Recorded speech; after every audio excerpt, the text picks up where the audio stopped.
The Grand Bel Air estate shook with the violent sound of a slamming door that echoed across the imported marble floors like sudden thunder in the quiet morning. Edward Montgomery, a highly successful real estate mogul, descended the sweeping, curved staircase, 2 steps at a time, his face twisted in a mask of absolute fury. His voice, usually so composed and authoritative in boardrooms, cut through the serene California morning air like a jagged blade, demanding that Chloe come inside immediately. Out in the vast, sunlit backyard, where the golden rays of the morning sun filtered beautifully through the ancient oak trees, Chloe Harper looked up from the elaborate sandcastle she was building with her 2 young charges. The 3 of them froze completely, as if time itself had decided to stop and brace for the incoming storm that was about to shatter their peaceful existence. Sophia, who was only 5 years old, whispered that her daddy sounded incredibly angry, her large blue eyes rapidly filling with frightened tears as she desperately clutched Chloe's arm for safety. The little girl had tragically learned to recognize those harsh tones, the exact same ones that had preceded the silent, tearful nights following her mother's passing a few years prior. Isabella, possessing a quiet wisdom far beyond her 8 years of life, immediately stood up and placed herself protectively in front of her younger sister. She tried to assure Sophia that Chloe had done nothing wrong, yet there was an undeniable tremor in the young girl's voice that betrayed her own underlying fear of her father's wrath. The heavy, furious footsteps of Edward Montgomery grew louder and more intimidating as he approached the glass patio doors leading to the pristine garden. Chloe slowly brushed the damp sand from her hands with deliberate, measured movements, trying to buy just a few extra seconds to mentally prepare the 2 innocent girls for whatever disaster was looming. In the 2 years she had spent caring for the Montgomery children, she had seen Edward deeply stressed, emotionally distant, and profoundly melancholic, but she had never witnessed this terrifying, icy rage. With a heavily forced smile that completely failed to hide her trembling lips, Chloe softly asked the young ladies to please step inside the house and go to their playroom. Sophia screamed a defiant refusal, wrapping her small arms around Chloe's waist with surprising strength, sobbing that she did not want her father to yell at the only person who was consistently kind to them. Edward suddenly appeared at the threshold of the sliding glass doors, presenting a devastating image of a man entirely consumed by his own unmanaged stress and towering pride. His usually immaculate hair was disheveled, his expensive dress shirt was wrinkled, and his eyes held a freezing glare that pierced right through Chloe's heart like a sharpened icicle. He barked an absolute order for his daughters to go inside immediately, completely ignoring Isabella's brave attempt to explain that they were simply playing a harmless game in the sand. When Edward roared his command a second time, the sheer volume of his voice sent a flock of birds scattering from the nearby oak branches in a frantic explosion of fluttering wings. The little girls jumped as if they had been physically struck, and Sophia immediately broke down into those deep, heart-wrenching sobs that can only come from a truly terrified and confused child. Chloe rose to her feet with quiet dignity, instinctively positioning her own body as a physical barrier between the furious billionaire and his weeping, trembling daughters. She softly pleaded with Mr. Montgomery not to raise his voice at the children, swearing that they had behaved perfectly all morning and did not deserve such a frightening outburst. Edward let out a harsh, bitter laugh that sounded exactly like heavy boots crushing shattered glass, sarcastically mocking the idea that his daughters had done absolutely nothing wrong. He furiously demanded to know how his 8-year-old daughter suddenly knew more about his precarious financial investments than some of the senior executives working at his downtown corporate office. He cornered Chloe, asking how she could possibly explain why Isabella had asked him the previous night if Uncle Richard was right about their family losing absolutely everything they owned. All the warm color instantly drained from Chloe's face as she stammered in genuine confusion, swearing on her life that she had no idea what he was talking about. Edward took a threatening step closer, and for the first time in her 2 years of dedicated employment, Chloe felt a genuine wave of physical fear wash over her trembling body. He accused her of eavesdropping on his private telephone conversations, maliciously suggesting that she was actively poisoning his daughter's innocent minds with highly confidential financial information that did not concern them. Isabella bravely stepped out from behind Chloe, stating with heartbreaking courage that they only asked Chloe so many questions because their father was practically a ghost who was never actually home to speak with them. The heavy silence that followed this profound declaration was deafening. Edward stared at his eldest daughter as if she had just driven a steel blade directly into his chest. Despite the crushing truth delivered by a child, Edward's wounded pride forced him to double down, his voice shaking with a terrible mixture of anger and regret as he ordered Chloe to leave his property. He gave the stunned nanny exactly 1 hour to pack her belongings and vacate the premises, screaming that he never wanted to see her anywhere near his precious daughters ever again. Eleanor, the family's loyal housekeeper of 15 years, ran out from the kitchen just in time to witness Sophia desperately clinging to Chloe, wailing that Chloe was the only one who actually loved them. As Edward turned his back and walked away completely blinded by his own arrogant fury, he completely missed Isabella, fiercely whispering a promise to Chloe that they would find her no matter what it took. 3 agonizing days had passed since Chloe Harper had walked out of the heavy iron gates of the Montgomery estate for the last time, and the massive house felt entirely stripped of its soul. The long, luxurious hallways echoed with a depressing emptiness. The beautifully manicured gardens remained entirely devoid of childish laughter, and a suffocating silence had settled over every single room. Isabella had steadfastly refused to speak a single word to her father since that catastrophic morning, glaring at him during their tense, silent meals, with eyes that looked like deep, dark wells of eternal disappointment. Sophia, meanwhile, had developed a truly heartbreaking daily routine of waking up and immediately asking the empty room if Chloe had returned, before sobbing herself back to sleep, while clutching a blanket that still carried the faint scent of the nanny's lavender perfume. Eleanor, the elderly housekeeper who had practically helped raise Edward when he was a boy, nervously approached him in the formal dining room while serving his black coffee. She bravely informed him that the girls were completely refusing to eat, noting with deep concern that Isabella had barely managed 2 small bites of her dinner the previous evening. Edward stubbornly kept his eyes glued to the morning newspaper, though the printed words were entirely blurry to his exhausted eyes, and dismissively asked what was wrong with his youngest daughter.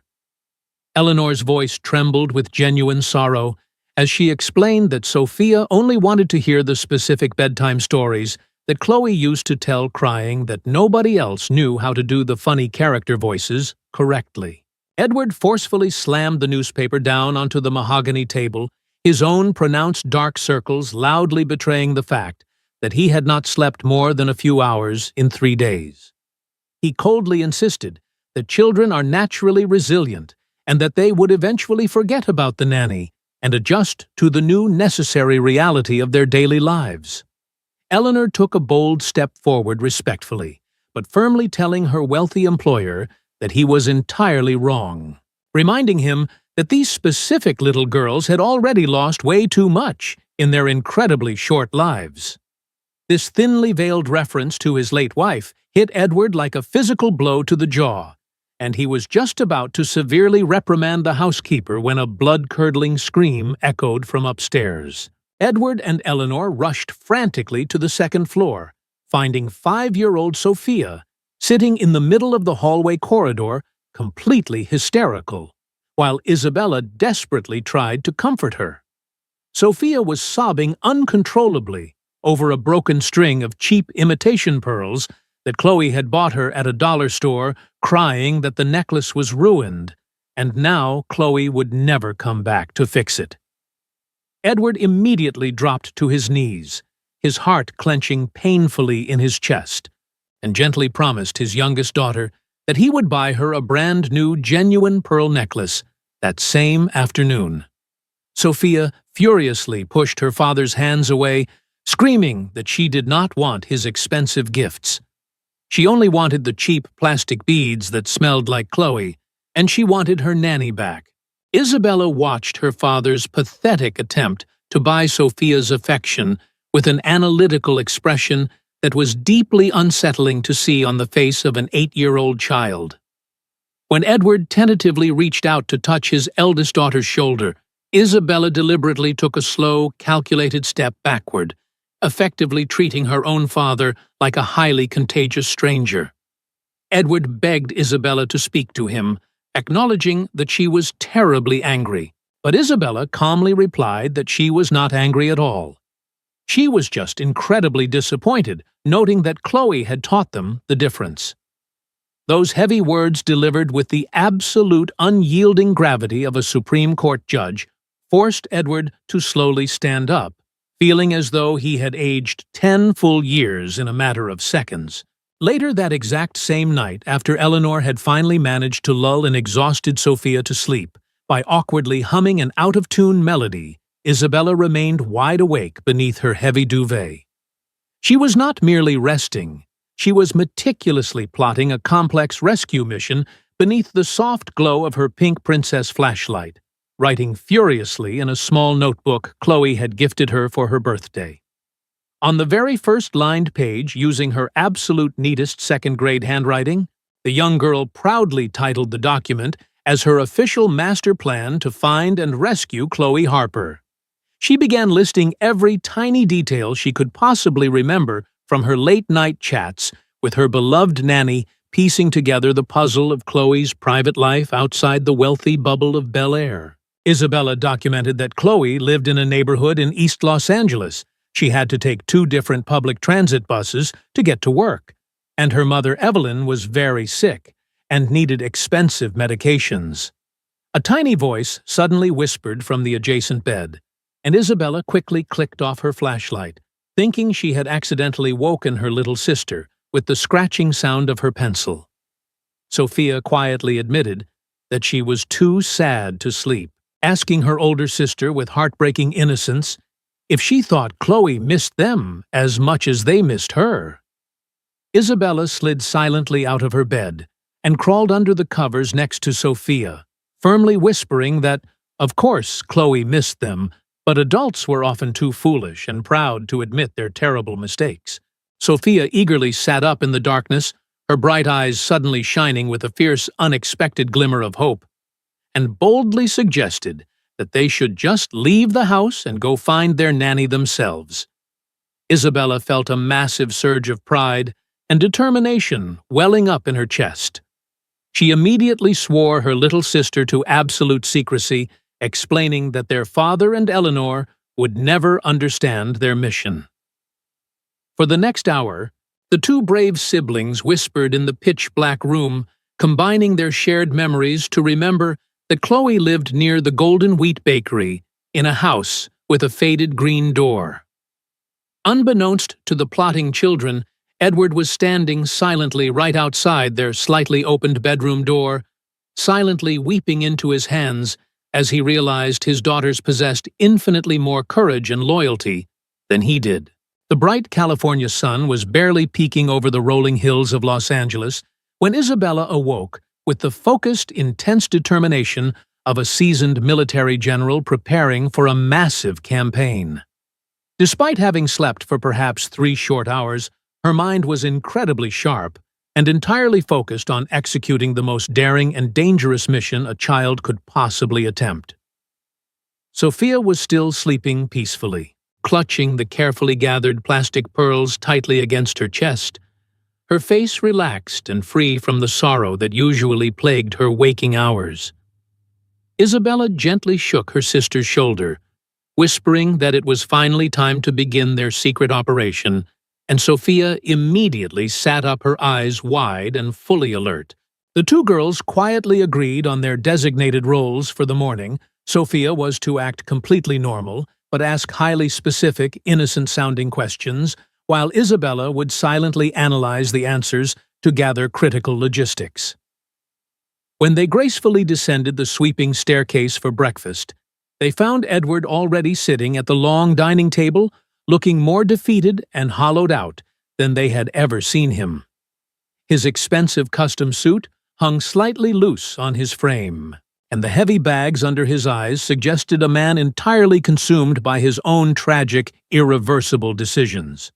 Sophia, executing her role perfectly, marched right up to her exhausted father and asked him directly with brutal childish honesty if he was feeling incredibly sad because he missed Chloe too.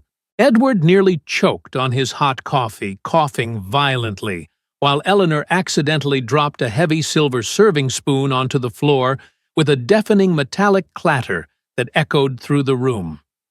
He attempted to force a reassuring smile softly, telling Sophia that he was perfectly fine, but his voice cracked horribly, betraying the immense ocean of regret hiding just beneath his stoic facade.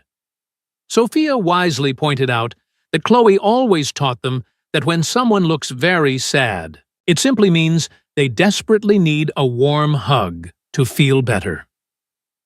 Edward immediately pulled his youngest daughter into a desperate embrace, and Isabella keenly observed that her father's large hands were shaking violently, filing this crucial piece of emotional intelligence away in her active mind. Taking advantage of the highly emotional distraction, Isabella casually turned to the housekeeper and asked, under the clever guise of a school geography project, exactly how someone would travel to East Los Angeles from their neighborhood.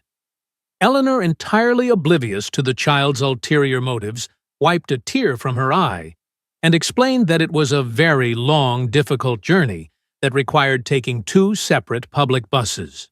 She detailed how one must first catch a bus near the Beverly Center shopping mall, ride it all the way into busy downtown Los Angeles, and then transfer to a different line heading east. Isabella absorbed every single syllable like a dry sponge, mentally tracing the complicated urban route, while Sophia innocently asked exactly how many hours such a tiring journey would take a person. Eleanor sighed deeply, noting that the commute took Chloe nearly 2 full hours each way, which meant the poor girl had to wake up before dawn just to prepare their breakfast on time. Edward shifted uncomfortably in his antique chair. This staggering piece of information was entirely new to him, and the sudden realization of Chloe's quiet daily sacrifices felt like another sharp knife twisting in his gut. When Isabella asked if the journey was dangerous, Eleanor firmly stated that it certainly would be for 2 little girls, but Chloe knew the sprawling city well enough to stay safe. Unable to bear the overwhelming guilt for another second, Edward abruptly stood up his chair, loudly scraping the floor, and ordered Eleanor to ensure the girls never left the property unsupervised before fleeing the room. Later that morning, while the girls were pretending to read quietly in the massive library, they suddenly heard the booming, arrogant voice of their Uncle Richard, echoing from their father's private study. The girls crept silently toward the heavy oak door, pressing their small ears against the wood, just in time to hear Richard congratulating Edward for ruthlessly protecting his financial assets from a snooping employee. Edward's voice, completely stripped of its usual commanding power, sounded utterly broken as he confessed that his daughters hated him. His house felt like a tomb, and he was terrified he had made a colossal mistake. Richard harshly demanded to know why Edward didn't just apologize and rehire the girl, if he felt so guilty, leading to a long, agonizing silence that filled the grand hallway. When Edward finally answered his brother, his voice was barely a trembling whisper, admitting that if he confessed he was entirely wrong about Chloe, he would have to face how wrong he had been about everything else.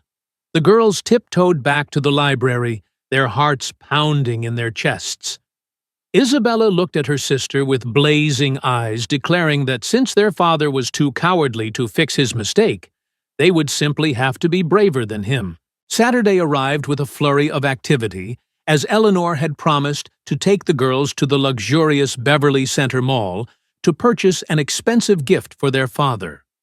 While Eleanor was completely distracted, admiring a lavish window display of diamond jewelry, Isabella gave Sophia a sharp nod, signaling the beginning of the most critical phase of their entire intelligence-gathering operation.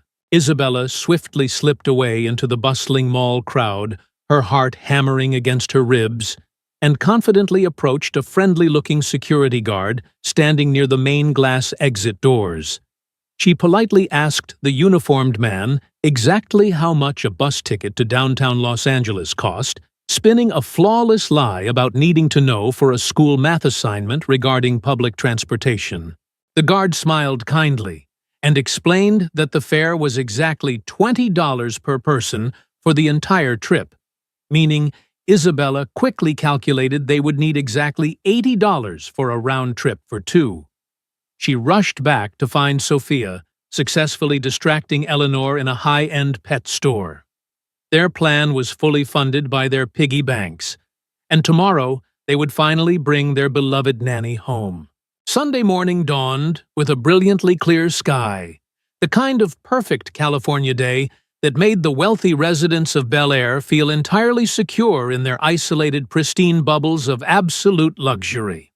Isabella woke up with her stomach completely tied in nervous knots, knowing that today was the day they would either save their broken family or get into the worst trouble of their entire lives.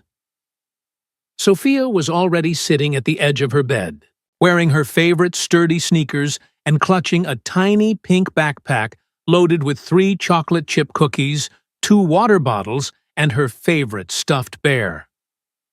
Eleanor called up the stairs, announcing that she was leaving for her weekly church service, and that their father was securely locked in his home office for a highly important 3-hour virtual business meeting.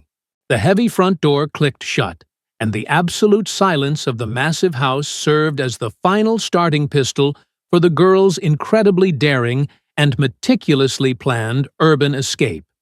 They crept down the back staircase and quietly slipped into the kitchen, where Isabella carefully opened the ceramic jar, where Eleanor kept emergency cash for tipping delivery drivers and buying last-minute groceries. With shaking fingers, Isabella counted out exactly $80 in crisp bills, leaving behind a carefully written note promising to pay back every single penny from their future weekly allowances. They slipped out through the heavy iron gates of the estate, walking rapidly down the tree-lined streets toward the busy commercial avenue, holding hands so tightly that their small knuckles turned completely white. The bustling bus stop near the mall was a chaotic sensory overload for the sheltered children, filled with loudly chatting teenagers, tired workers, and the overwhelming smell of exhaust fumes and hot asphalt. When the massive city bus finally hissed to a halt in front of them, its folding doors opening like the mouth of a giant mechanical beast, Isabella swallowed her paralyzing fear and stepped aboard. She handed $40 to the driver, a large, kindly-looking man with a graying beard whose name tag read Marcus, confidently asking for 2 tickets heading toward the bustling downtown transit center. Marcus raised a thick eyebrow, looking around the empty sidewalk behind them, and asked the young girls in a deeply concerned voice exactly where their parents were hiding on such a busy Sunday morning. Isabella recited her thoroughly rehearsed lie without missing a single beat, claiming that their grandmother was waiting for them right at the downtown terminal because their parents were trapped in emergency work meetings. Marcus stared at them for a long, agonizing moment, his eyes filled with obvious doubt, but eventually he printed their paper tickets and sternly told them to sit directly behind his seat, where he could watch them. The long ride through the sprawling city was a mesmerizing and terrifying experience for the girls, as the pristine, manicured lawns of the West Side gradually gave way to towering skyscrapers and crowded, dirty sidewalks. Sophia remained entirely silent, her face pressed tightly against the smudged glass window, occasionally gripping Isabella's arm whenever the large bus hit a massive pothole or screeched to a sudden violent halt. When Marcus finally announced their arrival at the central downtown terminal, The sheer volume of screaming crowds, blaring horns, and rushing commuters nearly sent Isabella into a state of total panic. However, she remembered Chloe's gentle voice telling her that bravery wasn't the absence of fear, but rather taking action despite being completely terrified, so she grabbed Sophia's hand and plunged into the massive crowd. After 20 minutes of frantic searching and reading dozens of confusing digital signs, they finally located the older, slightly battered bus that would take them directly into the heart of East Los Angeles. This second bus smelled heavily of old vinyl and strong cleaning chemicals, and the passengers looked exhausted, carrying heavy grocery bags and wearing the worn-out uniforms of the city's essential working class. As the bus rolled deep into the eastern neighborhoods, the shiny glass towers disappeared, completely replaced by colorful murals, small family-owned taco stands, and modest homes packed tightly together behind chain-link fences.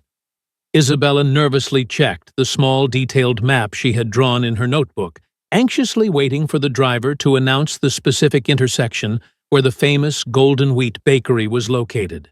When the loud intercom finally crackled with the name of their highly anticipated stop, the girls practically scrambled over each other to exit through the rear doors, stepping out onto a sun-baked, unfamiliar pavement.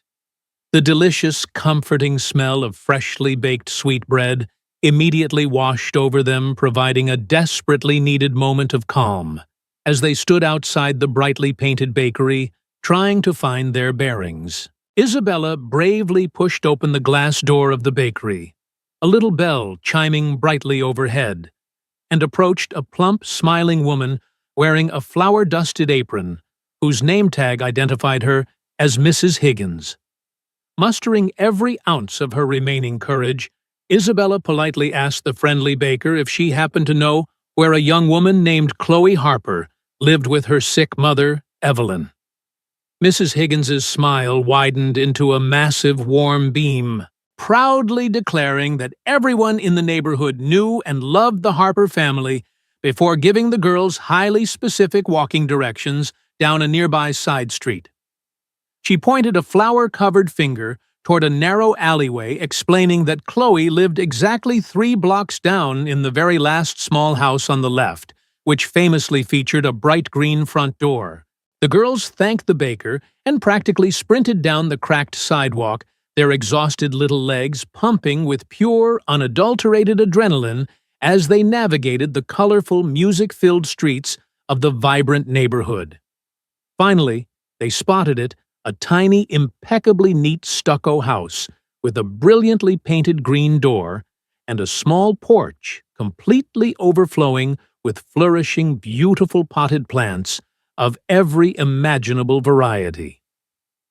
Isabella stopped dead in her tracks, her chest heaving with exertion, suddenly struck by the terrifying thought that perhaps Chloe was still incredibly angry and would simply refuse to open the door.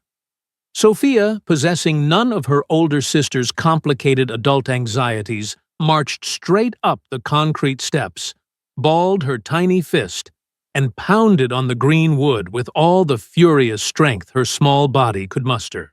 The heavy wooden door slowly creaked open, and for a split second the small entryway remained completely silent, before a sudden ear-piercing gasp of absolute shock completely shattered the quiet afternoon air.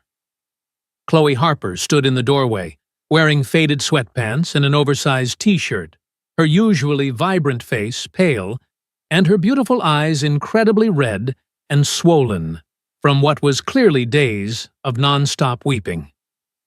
For a moment, she simply stared at the 2 wealthy little girls standing on her modest concrete porch, entirely convinced that her grieving mind was playing a cruel, highly detailed hallucination on her.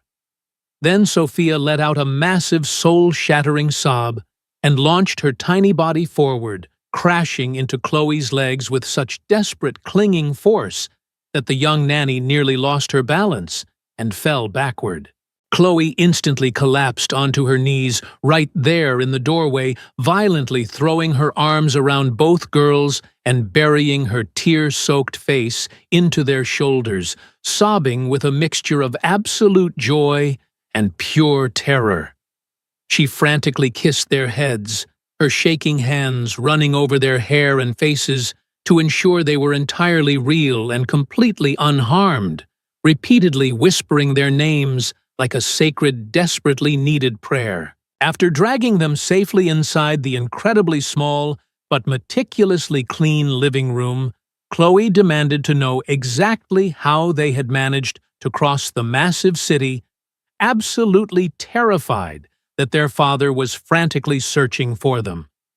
Isabella proudly detailed their highly complex bus journey, causing Chloe's heart to nearly stop dead in her chest at the terrifying thought of these precious, sheltered children navigating the dangerous downtown transit center entirely alone.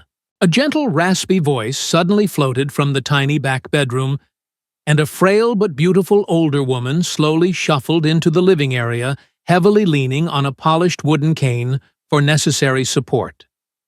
This was Evelyn Harper Chloe's deeply beloved mother, whose warm, intelligent eyes immediately crinkled into a massive smile as she looked at the two young girls her daughter had cried over for nearly a week. Evelyn softly expressed that she felt like she already knew them perfectly, explaining that Chloe talked about Isabella's brilliant mind and Sophia's massive heart every single day since she had been so cruelly fired.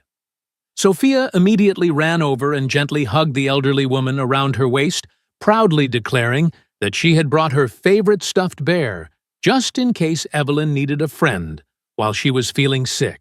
Chloe practically lunged for her cracked cellular phone resting on the small kitchen counter, her fingers trembling wildly as she declared she had to call Edward Montgomery immediately before he completely lost his mind with panic.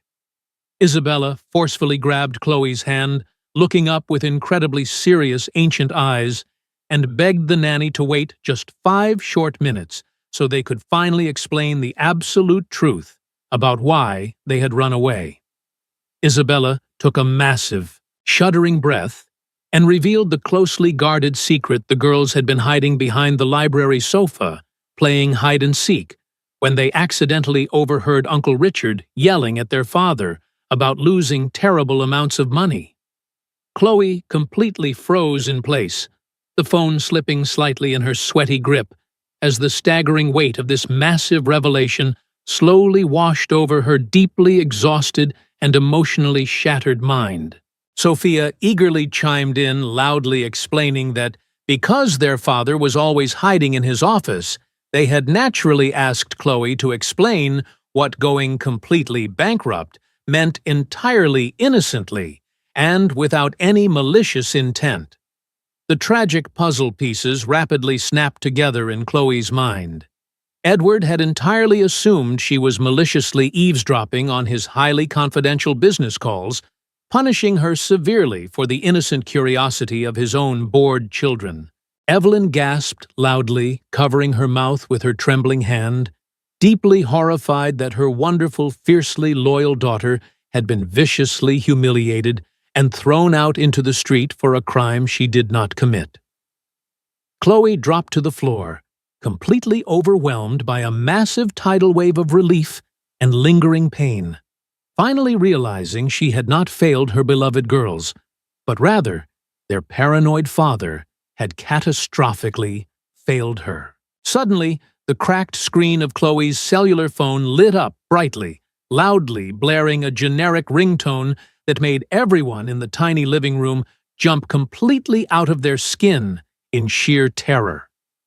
The caller identification boldly displayed the name Edward Montgomery, and Chloe quickly swiped the screen to answer immediately, putting the device on speakerphone so everyone in the room could clearly hear the incoming conversation. Edward's voice exploded from the tiny speaker, sounding absolutely nothing like the powerful, arrogant billionaire who had thrown her out. He sounded completely shattered, hysterically begging Chloe to tell him if his missing daughters were with her.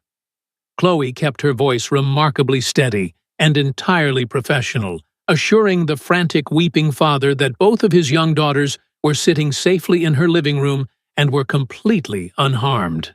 A massive, tearing sob of pure, unadulterated relief echoed through the phone speaker, followed by Edward furiously demanding to know what kind of absolute lunacy possessed his children to run away into a dangerous city. Isabella leaned directly over the phone and spoke with the stern, unforgiving authority of a deeply disappointed parent, reprimanding a foolish child, stating loudly that they ran away because he was a massive, stubborn coward. She ruthlessly exposed the entire truth over the speakerphone, explaining in brutal detail how they had overheard Uncle Richard in the library, completely exonerating Chloe of any wrongdoing or malicious corporate espionage.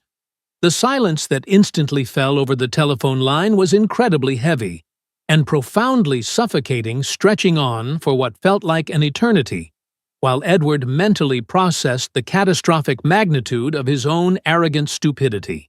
When Edward finally found his voice again, it was incredibly soft, entirely broken, and completely stripped of every single ounce of his usual corporate pride and towering, unyielding ego. He began to weep openly over the phone, issuing a deeply profound, agonizing apology to Chloe, admitting that he had let his own paranoid fears and massive insecurities completely destroy the best thing that had ever happened to his family. He begged Chloe for a chance to make things right, explicitly promising that he was already jumping into his car and would be at her front door in less than 30 minutes to beg for her forgiveness in person. Chloe looked down at the two beautiful girls smiling up at her with pure, unconditional love, tears streaming down her own face, and softly told the broken billionaire that they would be waiting for him. True to his frantic word, Edward Montgomery's sleek black luxury sedan screeched to a halt in front of the modest house exactly 28 minutes later, completely ignoring every single traffic law between Bel Air and East Los Angeles. He practically tore the car door off its hinges as he bolted up the short concrete walkway, looking entirely disheveled, completely terrified and utterly desperate to hold his precious children in his arms again. The bright green door opened before he could even knock, and Isabella and Sophia immediately launched themselves off the porch, crashing into their weeping father as he fell heavily to his knees on the hard sidewalk. He crushed them against his chest, burying his face in their hair, rocking back and forth, while repeatedly whispering breathless prayers of profound gratitude to the universe for keeping them completely safe during their incredibly dangerous journey. When Edward finally managed to look up through his heavy, blinding tears, he saw Chloe Harper standing quietly on the small porch, holding the screen door open, with a look of quiet, unshakable dignity. Edward slowly stood up, gently releasing his daughters, and walked toward the woman he had so viciously wronged, feeling smaller and more intensely ashamed than he ever had in his 45 years of life. He did not offer empty excuses or attempt to justify his terrible behavior. Instead, he bowed his head entirely and delivered the most sincere, agonizing apology, fully admitting that his massive pride had blinded him to her pure loyalty. He confessed that his daughters had taught him a brutal lesson in courage, proving that a completely innocent Nanny possessed vastly more integrity than the wealthy, powerful businessmen he surrounded himself with every single day. Evelyn slowly stepped out onto the porch behind her daughter, leaning heavily on her wooden cane, and fixed the powerful billionaire with a remarkably stern look that instantly reminded Edward of his own strict grandmother. Edward immediately addressed the elderly woman, his voice trembling with genuine remorse, explicitly promising that he would secure the absolute best medical specialists in the entire state of California to completely cure whatever ailments she was suffering from. He then turned back to a stunned Chloe, formally offering her not just her previous position back, but a massive raise, full benefits, and an explicit promise that she would be treated entirely as an equal member of their family. Sophia loudly cheered from the sidewalk, demanding that they all stop crying immediately and go back to their massive house so Chloe could finally finish building the giant sandcastle they had abandoned in the backyard. Exactly 1 week later, the sprawling Montgomery estate had undergone a massive, almost magical transformation that went far beyond mere physical renovations or expensive new decorations. Evelyn Harper was now comfortably residing in the incredibly luxurious first-floor guest suite, where a highly trained private nurse visited daily, and the elderly woman spent her afternoons happily knitting beautiful sweaters while sitting in the sunlit garden. Chloe had officially moved into the massive, beautifully remodeled suite on the second floor, a stunning space that Edward had explicitly redesigned to ensure she had absolute privacy while remaining intimately close to the young girls she adored. The entire house was constantly filled with the glorious ringing sounds of childish laughter, loud music playing from the kitchen, and the wonderful comforting smell of Mrs. Higgins's famous sweet bread, which Edward now ordered delivered every single morning. To celebrate the beginning of a new chapter, Edward hosted a grand dinner attended by Richard, who had apologized to Chloe, Dr. Thomas, who oversaw Evelyn's successful treatment, and Eleanor, whose joy brightened the room. Surrounded by flowers, candles, laughter, and meaningful conversation, Edward raised a toast thanking Isabella and Sophia for refusing to accept the broken future his pride had created, and expressing heartfelt gratitude to Chloe and Evelyn for offering him forgiveness and a second chance. Richard toasted Isabella's wisdom, Sophia eagerly called everyone to enjoy the chocolate cake, and Edward realized that his heart had finally found peace and completeness within their united family.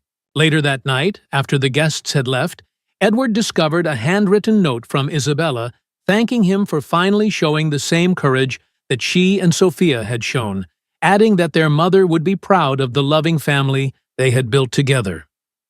Holding the note close to his heart, Edward reflected on the lesson life had taught him. True fulfillment comes not from wealth or pride, but from humility. The willingness to admit mistakes, seek forgiveness, and embrace genuine human connection. He understood that real wisdom lies in allowing love, especially the honest and fearless love of children, to guide people back to compassion, healing, and their shared humanity.